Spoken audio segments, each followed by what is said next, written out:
જય હિન્દ મારા વિદ્યાર્થી મિત્રો, આજે આપણે ટકાવારીનો એક દાખલો જોઈએ જે પરીક્ષા આધારિત છે. એટલે કે ગુણ અને માર્ક્સ કેટલા ટકા હોય તો પાસ કે નાપાસ થાય, આવી રીતના દાખલો છે. દાખલો આપણો શું છે કે પાસ થવા માટે 30% ગુણની જરૂર હોય છે, પણ એક વિદ્યાર્થી છે જે 27% ગુણ મેળવે છે અને 9 માર્ક્સથી નાપાસ થઈ જાય છે. તો પરીક્ષા કેટલા ગુણની હશે આપણથી એ પૂછ્યો છે. પાસ થવા માટે કેટલા જોઈએ?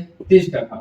વત્તા એક વિદ્યાર્થી છે અને 27% મળે છે અને 9 માર્ક્સથી એ નાપાસ થઈ જાય છે. 9 માર્ક્સથી એ નાપાસ થઈ જાય. જો આને આટલું મળી જાય તો આ 30% ના થાય, બરાબર? તો 30% અહીંયાથી 3% થઈ જાય અને માર્ક્સની વેલ્યુ જે છે એ 9 આવશે.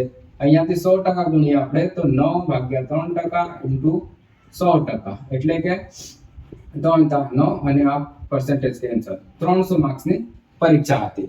હવે ડાયરેક્ટ પણ આપણે કરી શકીએ. આવા દાખલા હોય તો કેટલાની જરૂર હતી, કેટલા મેળવ્યા અને કેટલાથી વધુ છે, બસ આનો તફાવત જોઈ લેવાનો. એટલે કે 3% એટલે કે 9, તો 100% એટલે શું? 3 થી 3 વારમાં એટલે 1% ની વેલ્યુ 3, તો 100% ની વેલ્યુ 300. બસ. Thank you.